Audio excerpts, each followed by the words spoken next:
नमस्कार, आप देख रहे हैं हमारी खास पेशकश वर्ल्ड नाउ। स्वागत है आपका, मैं हूं आपके साथ विवेक शांडिल्य। इस खास शो में बात करेंगे देश और दुनिया की बड़ी खबरों, वो बड़ी खबरें जिनका सीधा असर दुनिया के हर देश पर पड़ता है। आपको ले चलेंगे दुनिया के कोने कोने में और बताएंगे कि आपके लिए वो कौन सी बड़ी खबरें हैं जो इंपॉर्टेंट हैं। शुरुआत करेंगे और सबसे पहले बात करेंगे 7 अक्टूबर 2023 की। यही वो तारीख है जिसको याद करके सबकी रूह कांप जाती है। आज ही के दिन हमास ने इजराइल पर अटैक किया था। इसी अटैक से शुरुआत हुई एक ऐसे युद्ध की जिसने पूरे गाजा को तबाह कर दिया। और ठीक 2 साल के बाद आज 7 अक्टूबर 2025 को जब हम पीछे मुड़कर देखते हैं तो उस दिन को जिसने मिडिल ईस्ट की पॉलिटिक्स, ह्यूमैनिटेरियन क्राइसिस यानी कि मानवीय संकट और दुनिया की सोच को झकझोर कर रख दिया। इस हमले के बाद जो संघर्ष शुरू हुआ वो आज तक जारी है, वो रुका नहीं है, वो युद्ध जारी है। हजारों जानें चली गई हैं, लाखों लोग बेघर हो गए हैं और एक सवाल जो आज भी सबके सहन में है कि आखिर इस युद्ध का अंत कब होगा। आज वर्ल्ड नाउ में हम जानेंगे कि हमास के उस हमले के पीछे की रणनीति क्या थी, इजराइल ने कैसे जवाब दिया और 2 साल बाद गाजा और इजराइल की जमीनी हकीकत क्या कहती है, और साथ ही क्या हमास की सबसे बड़ी भूल थी 7 अक्टूबर 2023 का हमला। इसके बाद जो खबर नंबर 2 होगी उसमें बात करेंगे फ्रांस की, जहां इस वक्त हालात सामान्य नहीं है। राजनीतिक अस्थिरता चरम पर है। 27 दिन में एक और पीएम ने, प्रधानमंत्री ने इस्तीफा दे दिया है। 1 साल में 4 पीएम बदल चुके हैं। कोई स्थायी सरकार नहीं है। नागरिकों के लिए योजनाएं अधर में लटक रही हैं। क्यों फ्रांस में राजनीतिक संकट पैदा हुआ है, आपको इसके बारे में बताएंगे। फ्रांस में बजट पास कराना किसी भी प्रधानमंत्री के लिए मुश्किल क्यों हो जाता है, उनकी सरकार अल्पमत में चली जाती है, इस्तीफा देना पड़ जाता है। फ्रांस की राजनीति के बारे में भी आपको समझाएंगे। वहीं फ्रांस इस वक्त कर्ज के बोझ तले भी दबा है। कितना कर्ज है, आखिर एफिल टावर और कई आकर्षक जगहों वाला देश इतना कमजोर कैसे हो गया, वहां की जीडीपी इतनी कमजोर क्यों हो गई, ये भी आपको डिटेल से समझाएंगे। फिर बात करेंगे ईरान की, जो अपनी देश में अर्थव्यवस्था की बदहाली से जूझ रहा है और अपनी करेंसी में कर रहा है बदलाव। ईरान जो हथियारों के मामले में आगे है, मिडिल ईस्ट का मजबूत इकोनॉमी वाला देश है, आखिर क्यों उसे करेंसी रिफॉर्म की जरूरत पड़ी है। बात करेंगे ईरान में महंगाई की। ईरान में महंगाई चरम पर है। जो देश तेल के भंडार के लिए जाना जाता है वो आर्थिक बोझ तले कैसे दब गया है, इसके बारे में भी आपको बताएंगे। ईरान पर सैंक्शंस की वजह क्या है, क्या अमेरिकी सैंक्शंस की वजह से ईरान की स्थिति हुई है, इस स्थिति को भी समझने की कोशिश करेंगे। और इसके बाद बात करेंगे इजराइल के पीएम बेंजामिन नेतन्याहू के दावे की, जो ईरान को लेकर है। ईरान फिर परमाणु हथियारों को समृद्ध करने में लग गया है और ईरान आखिर कौन सा वो हथियार बना रहा है जो ट्रंप के घर को निशाने पर ले सकता है, यानी कि व्हाइट हाउस पर हमला कर सकता है, इसके बारे में बताएंगे। तो वहीं उस डील की भी बात करेंगे जो अमेरिका इजराइल के बीच है, जिसके तहत नेतन्याहू अमेरिका को ताकतवर हथियार दे रहे हैं। आखिर नेतन्याहू ने ऐसा क्यों कहा है, यह भी आपको बताएंगे। इसके बाद बात होगी डोनाल्ड ट्रंप के टैरिफ की। अमेरिकी राष्ट्रपति डोनाल्ड ट्रंप ने पिछले महीने हैवी ट्रक्स पर 25% टैरिफ लगाने की घोषणा कर दी है। हैवी ट्रक पर 1 अक्टूबर 2025 से टैरिफ लागू होना था, लेकिन डोनाल्ड ट्रंप प्रशासन ने अब इसे 1 महीने आगे बढ़ा दिया है और 1 नवंबर को यह टैरिफ लागू होने जा रहा है।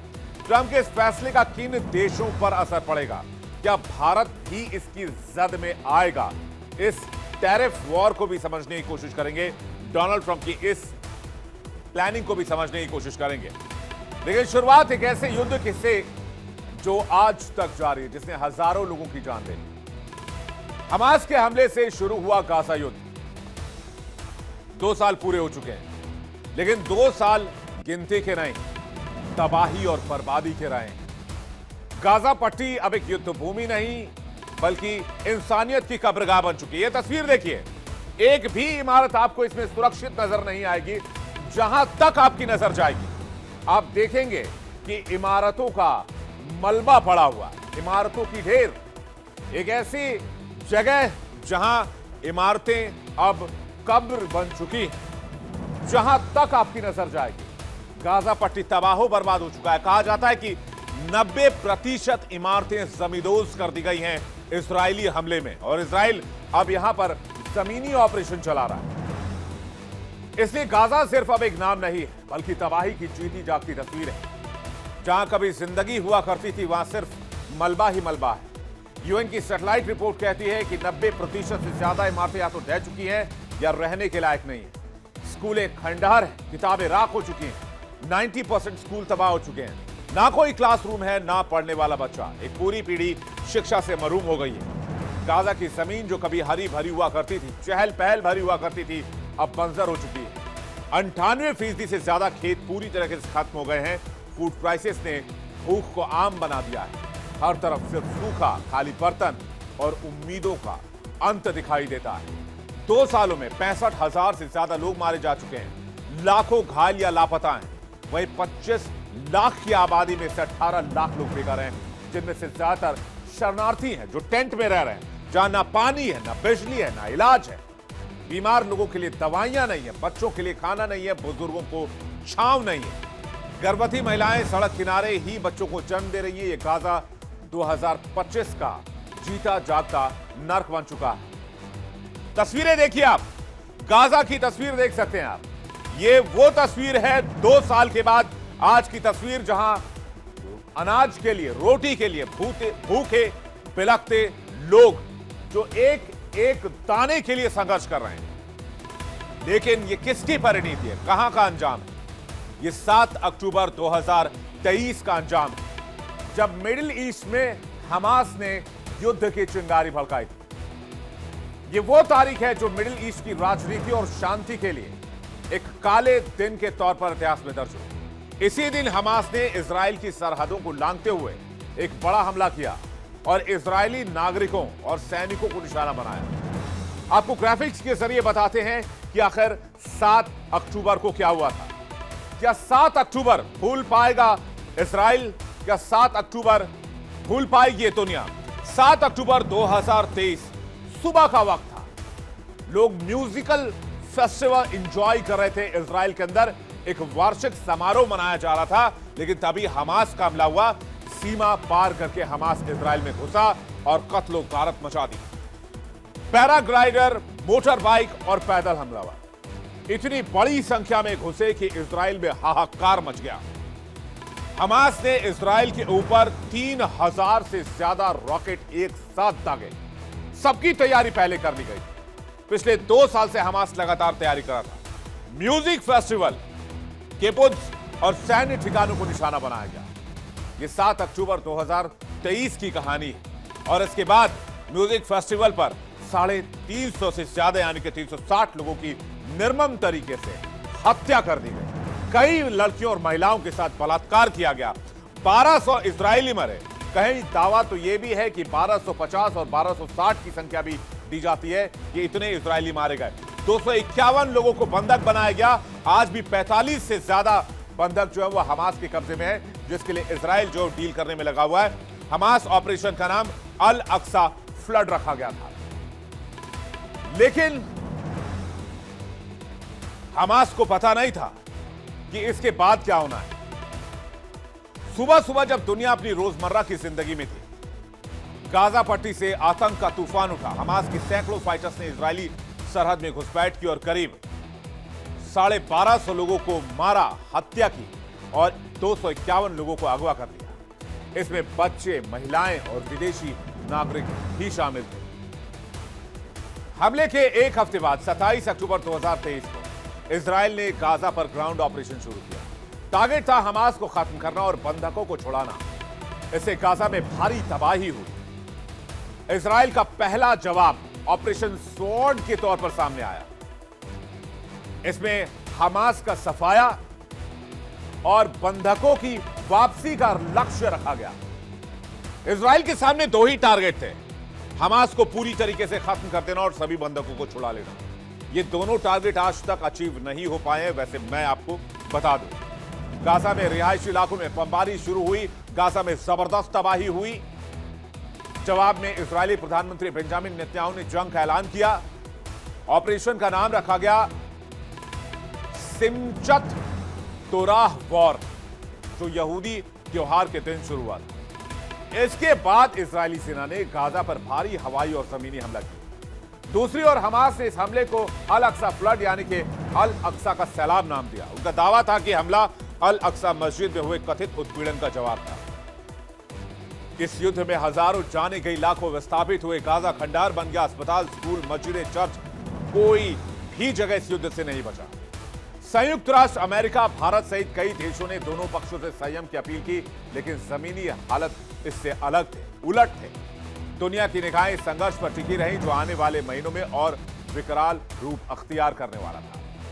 7 अक्टूबर 2023 की घटना सिर्फ इस्राइल और गाजा की नहीं, पूरे विश्व के लिए चेतावनी थी कि शांति और कूटनीति को कभी नजरअंदाज नहीं किया जा सकता। गाजा के 23 लाख लोगों में से 90% यानी करीब 20 लाख से ज्यादा लोग अब अपने घरों में नहीं हैं। नॉर्थ और साउथ गाजा से निकाले गए ये लोग अब टेंटों में रहते हैं। इनके पास न साफ पानी है, न बिजली है और न दवाइयां हैं। कुछ लोग कहते हैं कि इसके लिए इजराइल जिम्मेदार है। मैं कहता हूं इसके लिए हमास जिम्मेदार है। अगर हमास ने वो हमला ना किया होता तो शायद आज की तस्वीर अलग होती। चलिए वो हमला हुआ भी, हमास ने किया भी अपने हक हुकूक को लेकर, जो भी हमास दावा करता है, लेकिन अगर उसके बाद भी इजरायली बंधकों को समय पर छोड़ दिया गया होता तो आज फिलिस्तीन के लोग जीवित होते। युद्ध के 2 साल में गाजा में क्या बचा है? कुछ नहीं बचा है। स्थिति क्या है मैं आपको बताता हूं। अब तक 66,000 से ज्यादा लोग मारे गए, 1.7 लाख लोग घायल हुए हैं, 22 लाख लोग अकाल का सामना कर रहे हैं, 19 लाख लोग बेघर हैं, 80% इमारतें और 90% स्कूल तबाह हैं। गाजा में करीब 54 मिलियन टन मलबा है। कहते हैं इस मलबे को साफ करने में 10 से 15 साल का वक्त लग जाएगा। गाजा की जमीन में भारी मात्रा में विस्फोटक है। गाजा पट्टी का करीब 80% इलाका मिलिट्री जोन है। जमीन को उपजाऊ बनाने में 25 साल का वक्त लग सकता है। गाजा सिर्फ दर दर भटकते लोगों की मायूसी और मलबे की पहचान बनकर रह गया है। गाजा को फिर से बसने में दशकों लग जाएंगे, लेकिन सबसे बड़ा सवाल यह है कि क्या यहां कभी जिंदगी दोबारा लौट पाएगी? यूएन वार्निंग दे चुका है, अगर हालात नहीं बदले तो आने वाले महीनों में गाजा में मानवीय आपदा और भी भयावह हो सकती है। तो सवाल यह कि दुनिया कब जागेगी या फिर गाजा यूं ही सिसक सिसक कर राख में तब्दील होता रहेगा। गाजा पट्टी आज सिर्फ एक युद्ध का मैदान नहीं है, बल्कि इतिहास है जो मलबे में दफन हो चुका है। हजारों लोग मारे जा चुके हैं, लेकिन यही गाजा कभी अपनी ब्यूटी कल्चर और समृद्धि का गढ़ हुआ करता था। तस्वीरें आप देखिए, शायद आपको इस तस्वीर पर यकीन ना हो, आपको लगे ये तस्वीर किसी एलईडी ग्राफिक्स के जरिए बनाई गई या किसी आर्टिफिशियल इंटेलिजेंस के जरिए बनाई गई, लेकिन बिल्कुल ऐसा नहीं है। ये तस्वीरें गवाही हैं कि जितने भी इमारतें आप देख रहे हैं, हर एक इमारतें इजराइल के मिसाइल हमलों का शिकार हुई हैं। हर एक इमारत को जमींदोज किया गया है, चुन चुन कर निशाना बनाया गया है। पहले कितना सुंदर हुआ करता था गाजा, जब ये सिलसिला शुरू नहीं हुआ था। कहते हैं गाजा 5000 साल से भी ज्यादा पुराना शहर है। गाजा समुद्र के किनारे बसा एक खूबसूरत इलाका हुआ करता था। इस्लामी और फिलिस्तीनी सांस्कृतिक परंपरा, पारंपरिक कला, हस्तशिल्प, एम्ब्रॉयडरी काफी फेमस हुआ करते थे। मसाले, कपड़े और पारंपरिक गहने दुनिया भर में मशहूर हुआ करते थे।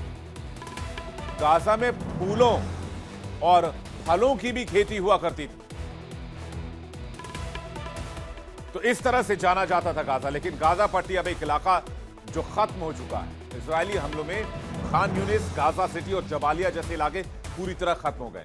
एक रिपोर्ट के मुताबिक गाजा को फिर से पहले जैसा बनाने में 80 साल तक लग सकते हैं, यानी एक सदी गुजर सकती है। 2 तस्वीर मैं चाहूंगा, ये दोनों तस्वीर जरा आप फुल स्क्रीन देखिए। एक पहले की तस्वीर युद्ध से पहले की और एक युद्ध के बाद की तस्वीर। बिफोर और आफ्टर की ये तस्वीर बताती है कि जब एक शरीर से उसकी आत्मा खींच ली जाती है तो शरीर जैसे बेजान हो जाता है, वैसे ही इस्राइल ने गाजा से उसकी आत्मा को निचोड़ दिया और अब ये शहर बेजान हो चुका है, ये शहर बंजर हो चुका है, ये शहर खत्म हो चुका है। यहां रहने वाले लोगों के पास ना समय बचा है ना पैसा। जो कभी यहां के लोगों के लिए अपना आशियाना था, वो अब मलबे में बदल चुके हैं। हर तरफ खंडहर है, खामोशी है, दर्द है और एक बेबसी का सन्नाटा है। लेकिन गाजा कभी खूबसूरत शहर हुआ करता था, समंदर के किनारे एक शानदार शहर, जहां साफ सुथरे समुद्र तट, गोल्डन रेत और नीले पानी में टूरिस्ट खींचे चले आते थे। गाजा में जैतून, अंगूर, संतरे और फूलों की खेती होती थी। यहाँ की गलियों में जीवन रंग बिखेरता था, कभी संगीत, कहीं इतिहास और कहीं इबादत का सुकून। यहां मस्जिदें थी, चर्च थे, ओल्ड सिविलाइजेशन के निशान थे। गाजा का हजारों साल पुराना इतिहास है। यह फोनीशियन, रोमन और ओटोमन सभ्यताओं का हिस्सा रहा है। एक वक्त था जब इलाका व्यापार और सांस्कृतिक केंद्र हुआ करता था। आज जब हम गाजा को देखते हैं तो वहां सिर्फ मलबा, खालीपन और सन्नाटा दिखाई देता है। सवाल पूरे वर्ल्ड कम्युनिटी से यही है कि आखिर गाजा अपनी पुरानी विरासत को क्या कभी हासिल कर पाएगा। आज जब आप गूगल मैप्स पर गाजा सर्च करेंगे तो आपको वहां की कोई लाइव पिक्चर नहीं दिखेगी। दिखेगा तो सिर्फ और सिर्फ मलबा, जली हुई इमारतें, एक खामोश बर्बादी। सैटेलाइट से ली गई ये तस्वीरें, हालांकि ये एरियल रूट से ली गई तस्वीरें हैं, लेकिन अब सैटेलाइट व्यू देखेंगे तो आपको ऐसी ही तस्वीर नजर आएगी। और ये तस्वीरें गवाही देती हैं कि गाजा को खाक में मिला दिया गया है। हर तरफ एक जैसी तस्वीर, टूटी छतें, जले हुए मोहल्ले और खाली बस्तियां। गूगल सैटेलाइट तस्वीर में कुछ भी नहीं छिपता। ये दिखाती है वो कड़वी सच्चाई जमीन पर आज भी मौजूद है। और यही वो जमीन है गाजा की जहां पर आप देख सकते हैं कि अब पूरा इलाका खाक और खंडहर में तब्दील हो चुका है। गाजा के अस्पताल, स्कूल, बाजार सिर्फ कोऑर्डिनेट्स बन चुके हैं। लोकेशन तो है लेकिन उस लोकेशन पर जाने वाला रास्ता नहीं है। गूगल मैप्स पर जब किसी शहर की पहचान सिर्फ मलबा रह जाए तो समझिए वहां इमारतें नहीं, वहां इंसानियत भी तबाह हो चुकी है। गाजा एक मलबे का ढेर बन चुका है। यहां 6.1 करोड़ टन मलबा, यानी मिस्र के 15 ग्रेट पिरामिड या 25 एफिल टावर जितना बड़ा मलबा पड़ा है। हर ईंट, हर पत्थर एक चीख दबाए बैठा है। यहां की जमीन जो कभी खजूर और जैतून के पेड़ों से ढकी होती थी वह वीरान है। 97% हरियाली तबाह हो चुकी है। सिर्फ धूल और डर का माहौल है।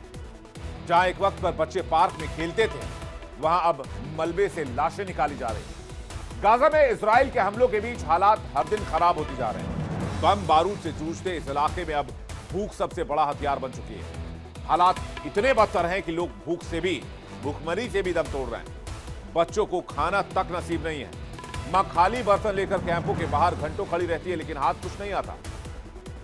गाजा के अल शफा अस्पताल के एक अधिकारी बताते हैं कि सिर्फ इस साल अब तक 21 छोटे बच्चों की मौत भूख की वजह से हो चुकी है। यह आंकड़ा सिर्फ एक अस्पताल का है। सोचिए गाजा में जितने अस्पताल बचे हैं वहां की स्थिति कैसे होगी।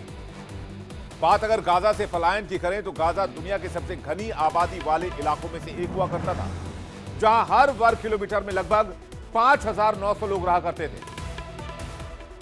लेकिन युद्ध की वजह से गाजा में लोग पलायन कर चुके हैं, वहां से मजबूरीवश निकलने को तैयार है।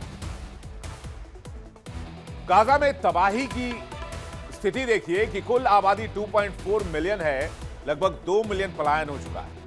गाजा सिटी से 8 लाख से ज्यादा लोग स्थापित हुए हैं। भोजन, पानी और हेल्थ सर्विस की भारी कमी की वजह से लोगों को यह फैसला लेना पड़ा है, क्योंकि लोगों के लिए वहां घर भी नहीं है, छत भी नहीं है, छांव भी नहीं है, सुरक्षा भी नहीं है।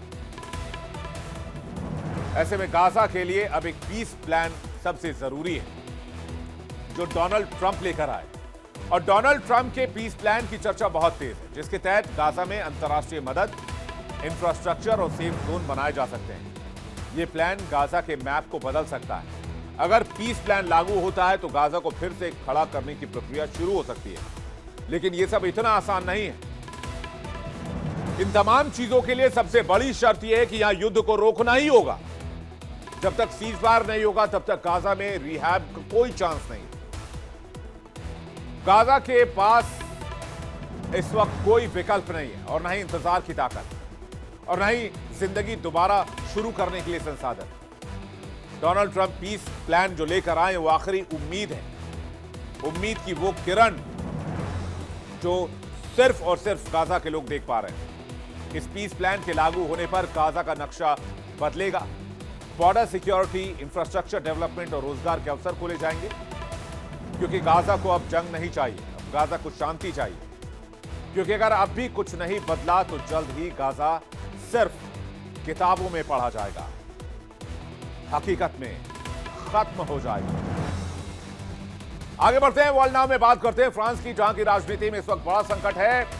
फ्रांस धधक रहा है राजनीतिक अस्थिरता से। बार बार पीएम के बदले जाने से फ्रांस के लोगों में गुस्सा और आक्रोश पैदा हो रहा है। और उसी का नतीजा देखिए, पेरिस में प्रधानमंत्री कार्यालय के पास धमाका हुआ। फ्रांस की राजधानी बम धमाके से दहल उठी। विस्फोट के बाद फ्रांसीसी प्रधानमंत्री कार्यालय के पास एक वैन में आग लग गई। तस्वीरें देखिए आप, फ्रांसीसी प्रधानमंत्री कार्यालय के बाहर इस धमाके के बाद लोगों की भीड़ जमा हो गई और धमाका कितना जबरदस्त था, यहां पर काले धुएं का गुबार दूर से देखा जा सकता था। और आप सोचिए कि फ्रांस जो इतना सुरक्षित माना जाता है, वहां पीएम कार्यालय के पास एक वैन में आग भी लग गई।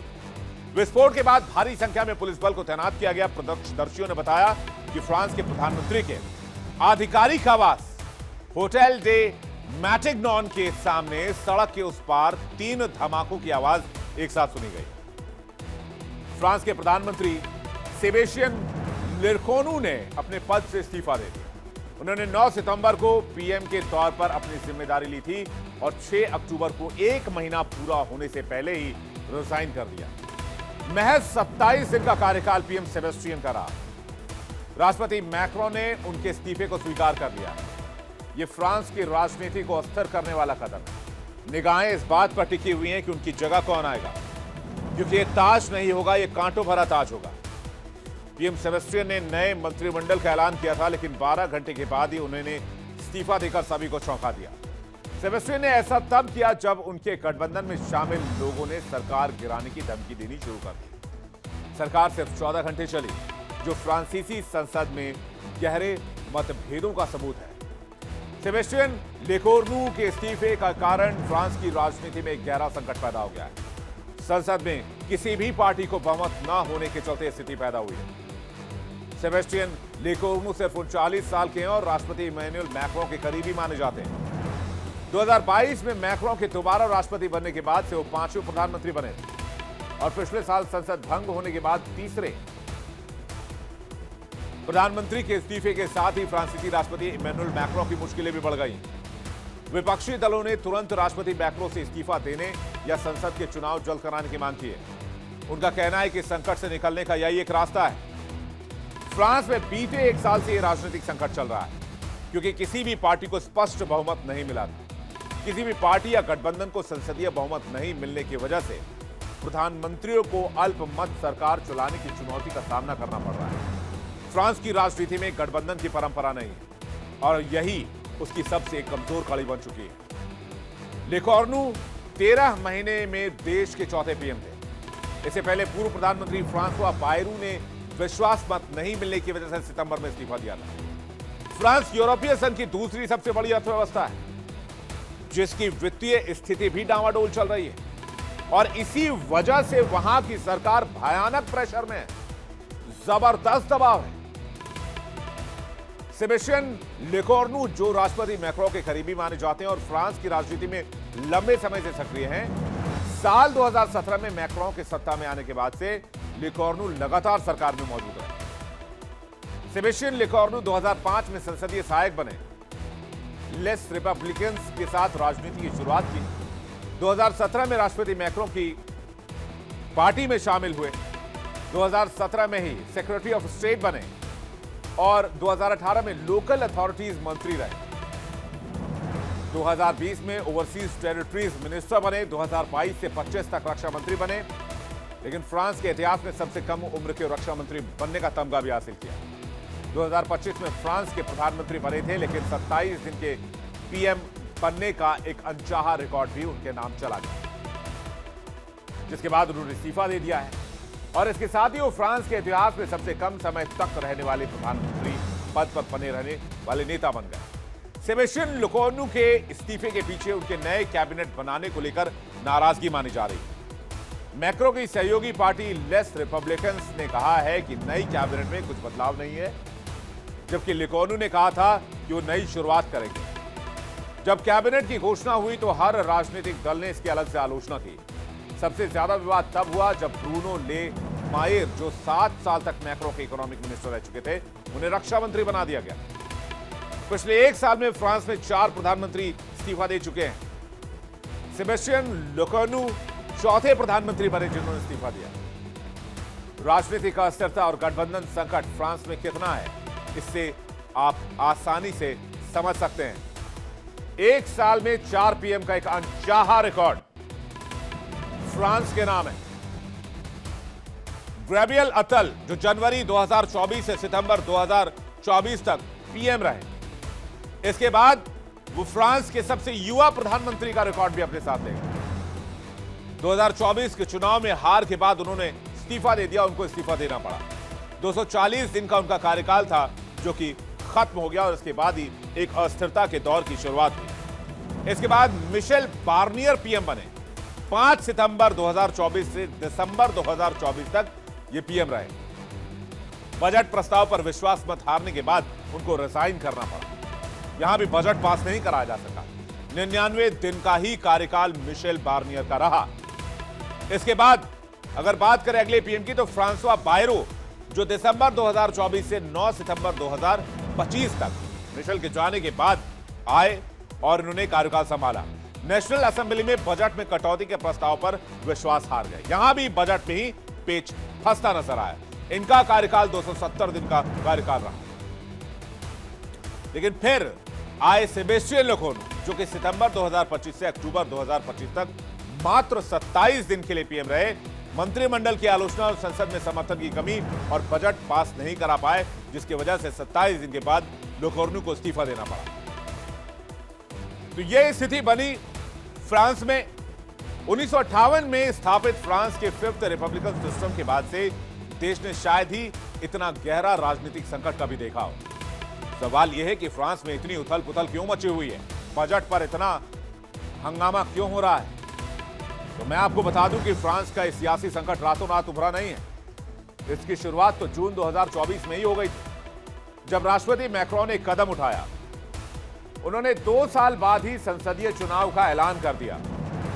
राष्ट्रपति मैक्रोन की रेनेसांस पार्टी को उसी साल की शुरुआत में हुए यूरोपीय संसद के चुनाव में करारी हार का सामना करना पड़ा था, लेकिन उन्होंने स्पष्ट बहुमत हासिल करने की उम्मीद जताई। जुलाई 2024 में त्रिशंकु नेशनल असेंबली देखने को मिली। न्यू पॉपुलर फ्रंट जिसने सबसे ज्यादा सीटें हासिल की। मैक्रो की पार्टी रेनेसांस को 166 सीटें मिली। मैक्रो के लिबरल ने सीटें खो दी। नेशनल रैली को 142 सीटें मिली। किसी के पास क्लियर मेजॉरिटी नहीं। और अब इसके बाद चूंकि वह गठबंधन की परंपरा नहीं है, तो सरकार बनाने से लेकर बजट को पारित कराना भी बेहद मुश्किल हो गया था। फ्रांस में 2024 के चुनाव में किसी पार्टी को बहुमत न मिलने की वजह से अल्पसंख्यक सरकार बनी, जो स्थिर नहीं रह पाई और कई बार गिर गई। मैक्रोन ने 2024 के बाद उन नेताओं को पीएम की कुर्सी दी जिनके पास संसद में बहुमत नहीं था। इस वजह से फ्रांस में पिछले 1 साल में 4 प्रधानमंत्री बदले गए और अब अगला पीएम कौन होगा, इस पर भी संशय है। अब जरा यह भी समझिए कि फ्रांस में पीएम का चुनाव होता कैसे है। फ्रांस में राष्ट्रपति का चुनाव तो सीधे यानी कि प्रत्यक्ष जनमत से होता है। राष्ट्रपति को जनता सीधे चुनाव के जरिए चुनती है। राष्ट्रपति का कार्यकाल 5 साल के लिए होता है और कोई भी शख्स एक बार में सिर्फ 2 कार्यकाल के लिए राष्ट्रपति चुना जा सकता है। वहीं प्रधानमंत्री की नियुक्ति में जनता की कोई सीधी भागीदारी नहीं होती है। प्रधानमंत्री को राष्ट्रपति नियुक्त करते हैं। प्रधानमंत्री को सदन का बहुमत होना जरूरी।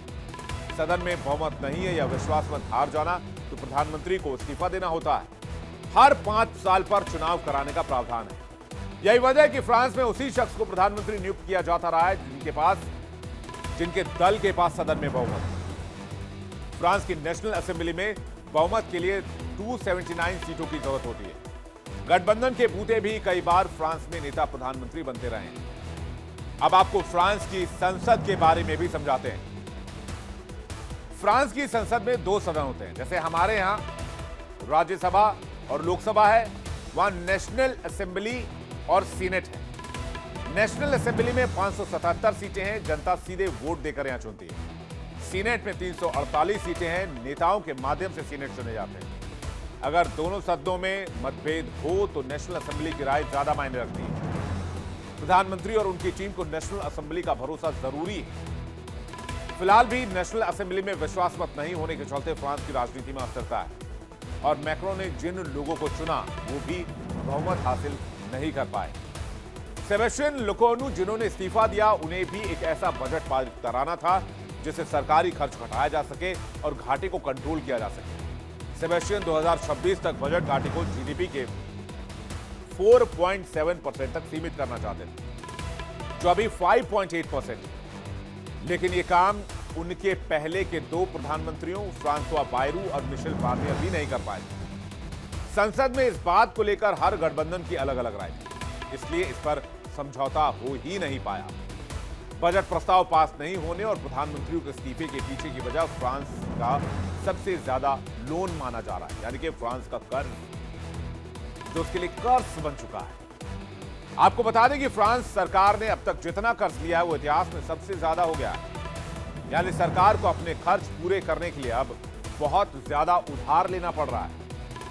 दशकों से फ्रांस की सरकार ने अपनी कमाई से ज्यादा पैसा खर्च किया है। इसने देश को अपने बजट को पूरा करने के लिए उधार लेने पर मजबूर कर दिया है और इसलिए फ्रांस का कर्ज रिकॉर्ड लेवल हाई पर पहुंच चुका है।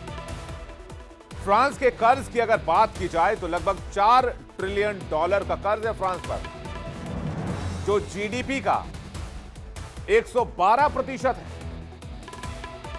यानी कि फ्रांस का कर्ज जीडीपी से ज्यादा है।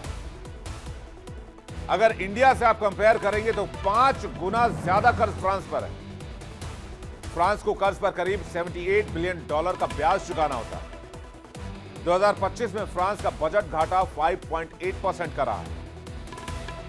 फ्रांस यूरोप की दूसरी तीसरी सबसे बड़ी अर्थव्यवस्था है। जर्मनी और ब्रिटेन के बाद फ्रांस का नंबर आता है। जीडीपी लगभग $3 ट्रिलियन अमेरिकी डॉलर के करीब है, लेकिन कर्ज $4 ट्रिलियन के करीब। हालांकि अगर हम अर्थव्यवस्था की बात करते हैं तो फ्रांस की जीडीपी में सर्विसेज सबसे ज्यादा अहम रोल निभाता है।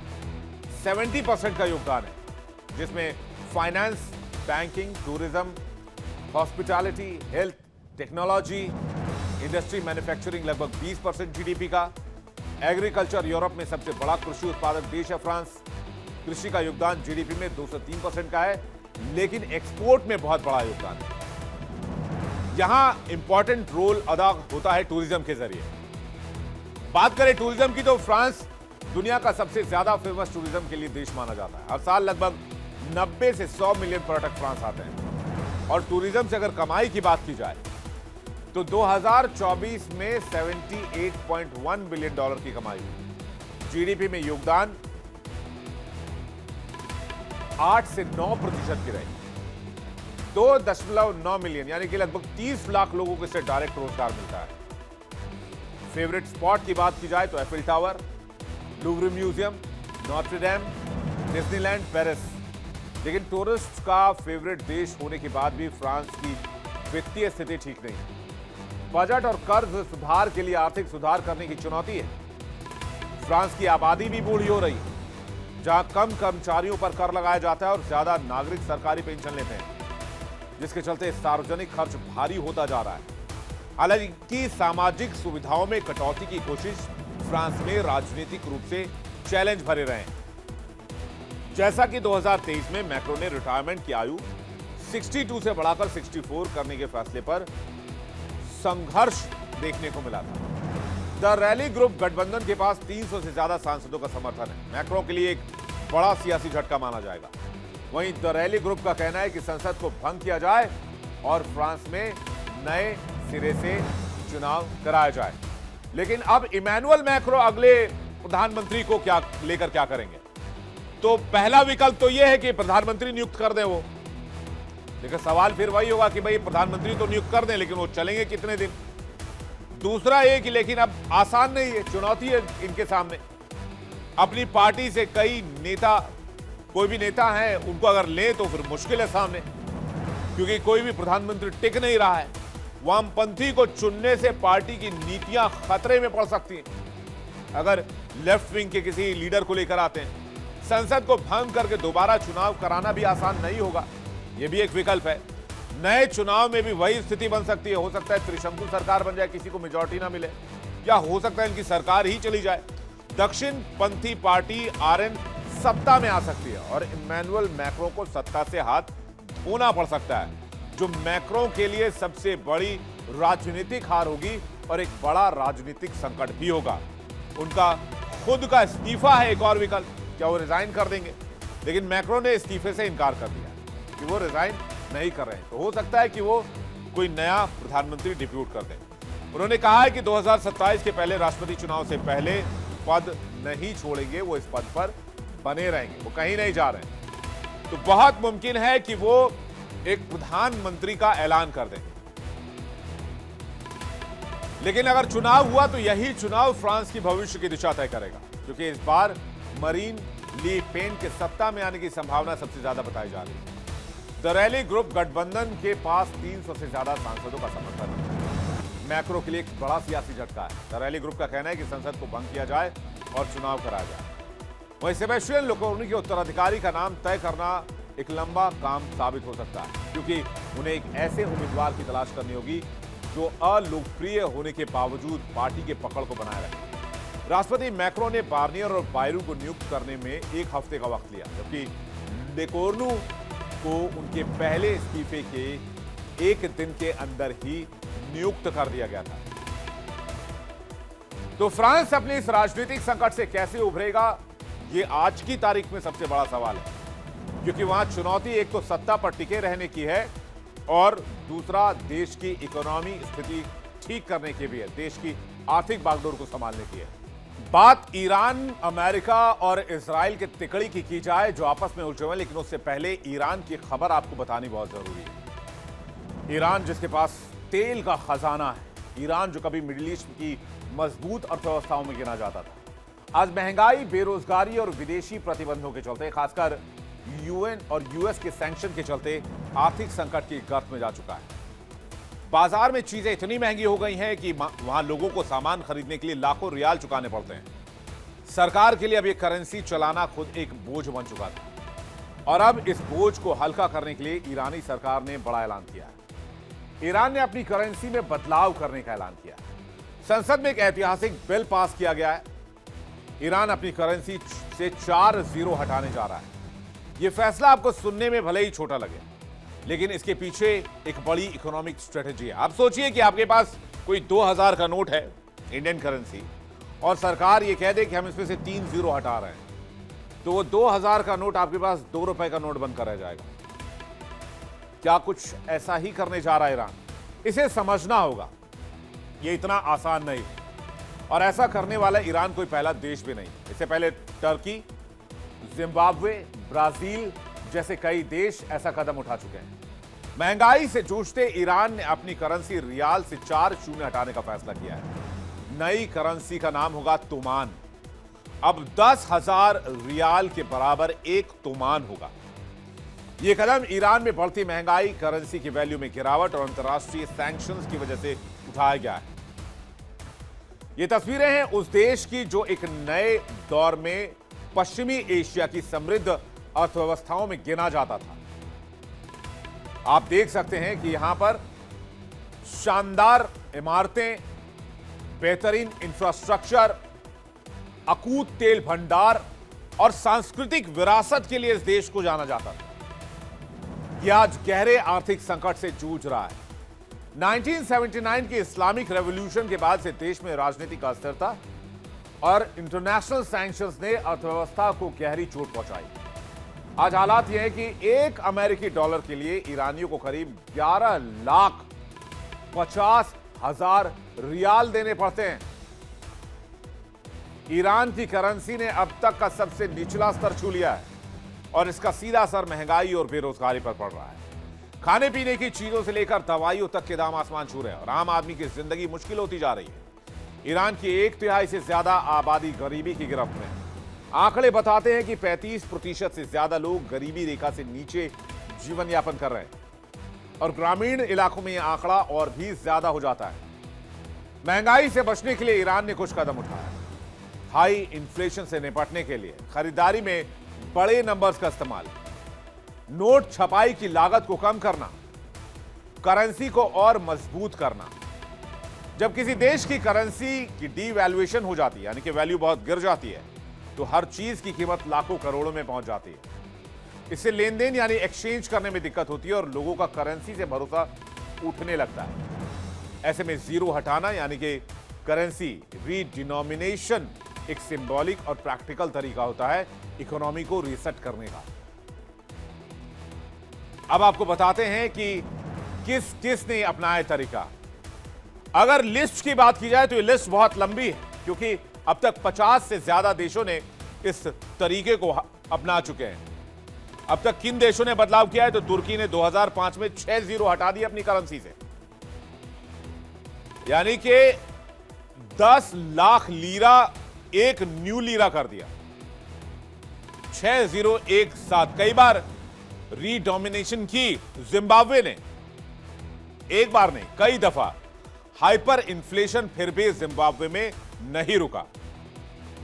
एक समय पर $100 ट्रिलियन का नोट भी छपा वहां पर। $100 ट्रिलियन का नोट। आप समझिए 1980 और 90 के दशक में 6 बार करेंसी ब्राजील ने बदली, यानी कि ब्राजील भी इस लिस्ट में है। और 1994 में रियल प्लान लागू किया ब्राजील ने, सिर्फ इस इकोनॉमी को और इन्फ्लेशन को कंट्रोल करने के लिए। तब जाकर वहां पर महंगाई पर काबू पाया गया। ये ब्राजील की स्थिति है। और अर्थव्यवस्था को तब जाकर वहां पर थोड़ी स्टेबिलिटी मिली। इसके बाद घाना की बात की जाए तो 2007 में घाना ने करेंसी में सुधार किया इकोनॉमी को रीसेट करने के लिए। विदेशी निवेश और महंगाई पर मिला जुला असर घाना को मिला, बहुत ज्यादा इंपैक्ट नहीं हुआ। 2018 में वेनेजुएला ने 5-0 अपनी करेंसी से हटा दिया। फिर 2021 में भी वेनेजुएला ने ऐसा ही किया, फिर से 5-0 हटा दिए। अर्थव्यवस्था में फिर भी वहां पर कोई इसका रिफ्लेक्शन नहीं दिखा, अर्थव्यवस्था में कोई सुधार नहीं हुआ। इसका मतलब यह है कि कई बार यह असर करता है और कई बार असर नहीं भी करता है। और वेनेजुएला में स्थिति आज भी है कि वहां पर महंगाई चरम पर है। करेंसी रीसेट के बाद भी वेनेजुएला की स्थिति आज भी ठीक नहीं हुई है। यानी ईरान की अगर हम करेंसी की बात करें तो ईरान की करेंसी रियाल की कीमत बीते कई सालों में इतनी गिर चुकी है कि रोजमर्रा की चीजों के लिए लाखों में खर्च करना पड़ता है। अगर आप 1 दर्जन अंडा लेने के लिए बाजार गए ईरान में तो हो सकता है कि कई लाख रुपए आपको देने पड़ जाए।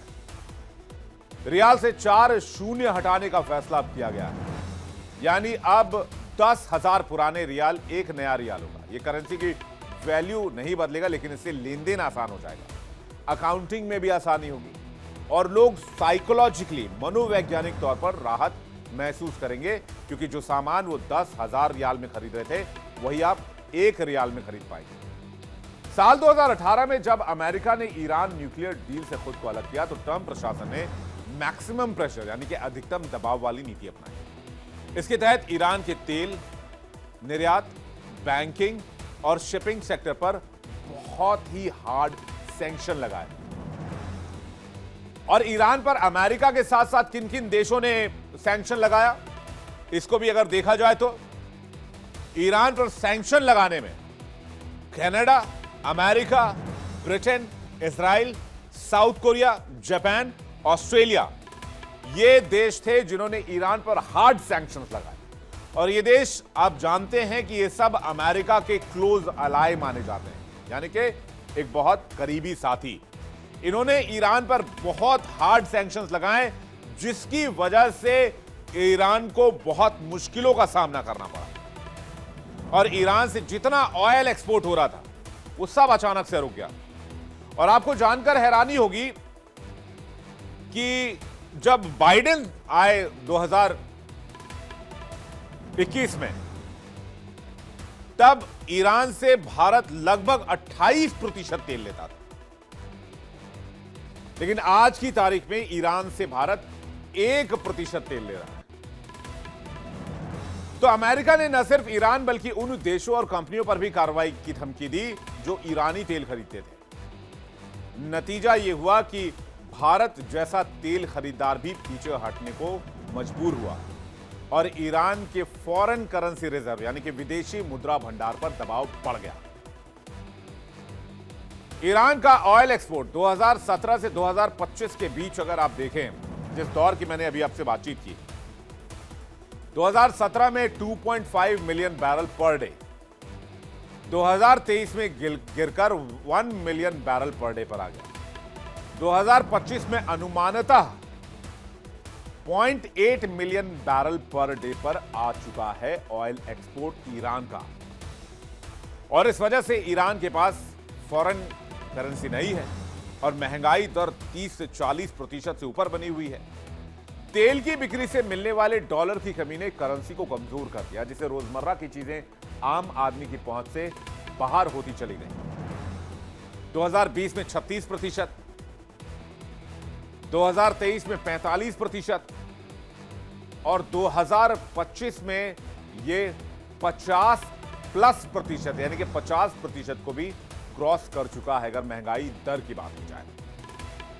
अक्टूबर 2025 में संयुक्त राष्ट्र ने भी ईरान के हथियार कार्यक्रमों को लेकर अपनाए गए सख्त रुख पर चिंता जाहिर की और नए प्रतिबंध लगाए। इससे ईरान की वैश्विक व्यापार प्रणाली ढेर हो गई। ईरान पर किन किन चीजों का प्रतिबंध लगा, इसको जानना जरूरी है। क्या हुआ ईरान के साथ? ईरान में संपत्तियों को फ्रीज करना पड़ा, यानी ईरान जो है वो प्रॉपर्टीज जो थी वहां पर सब फ्रीज हो गई। तेल और गैस क्षेत्र पर भी प्रतिबंध लगा, यानी कि ईरान तेल और गैस नहीं बेच सकता था। परमाणु और मिसाइल कार्यक्रम से जुड़े प्रतिबंध सैंक्शंस भी लगाए गए। इसके अलावा सैकड़ों ईरानी अधिकारियों, वैज्ञानिक और संगठनों पर वीजा बैन लगाया गया। संचार और साइबर बैन लगाया गया, जो कि आज के दौर के लिए सोचिए आप कितना इंपॉर्टेंट है। किसी देश के पास कम्युनिकेशन पावर ही ना रहे, इंटरनेट पावर ना रहे, तो आखिर उस देश की स्थिति क्या होगी? इन पाबंदियों की वजह से बैंकिंग लेन देन मुश्किल हो गई।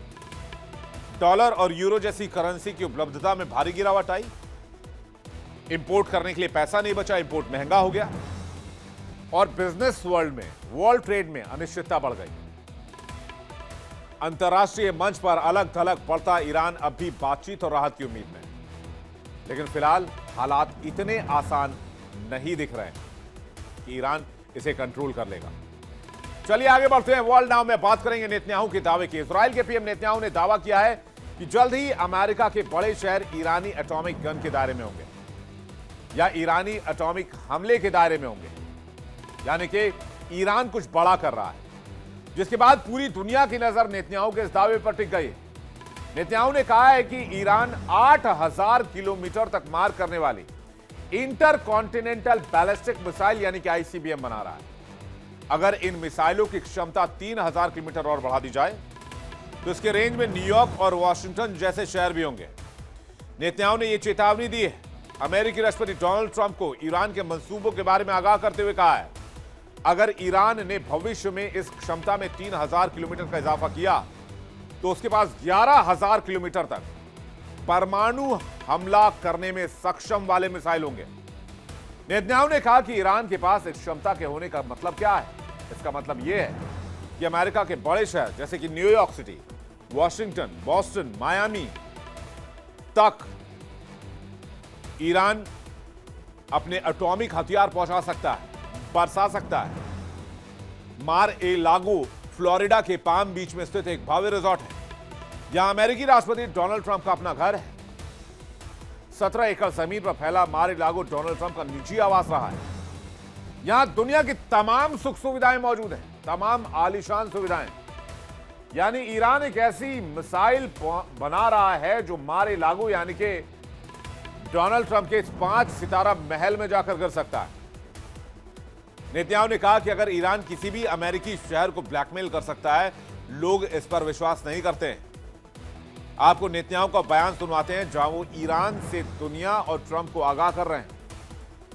Well, I can tell you we shared it with America, but I can't share it with you.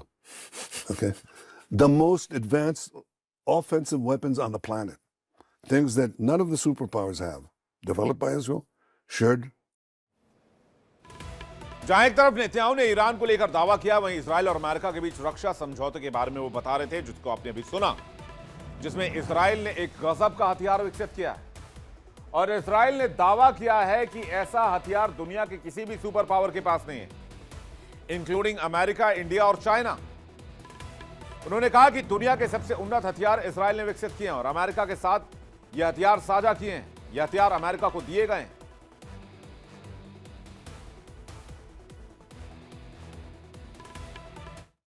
Iran is developing now ballistic missiles that are intercontinental ballistic missiles for 8,000 kilometer range. What does that mean? They add another 3,000 kilometers, and they've got under their atomic guns, New York City in target, Washington, Boston, Miami, Mar-a-Lago. Okay?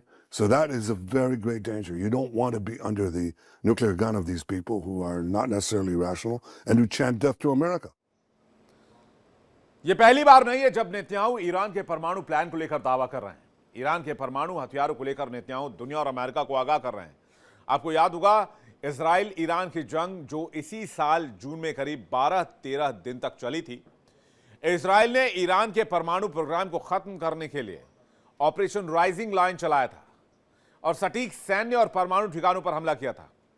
इस operation में Iran के 14 वैज्ञानिक और 20 military commander मारे गए थे, जिसके बाद ईरान ने ऑपरेशन ट्रू प्रॉमिस 3 शुरू किया और इजराइल के बड़े शहरों को निशाना बनाया और मिसाइलों की बारिश कर दी, जिसमें तेल अवीव, हाइफा पर हमला किया गया और अमेरिका भी इस जंग में कूद पड़ा था।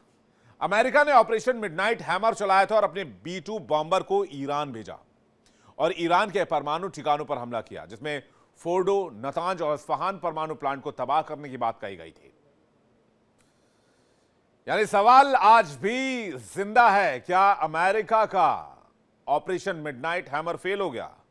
क्योंकि नेतन्याहू दावा कर रहे हैं कि ईरान एक बार फिर से मिसाइल तैयार कर रहा है और उसके जद में अमेरिका के तमाम शहर शामिल हैं। चलिए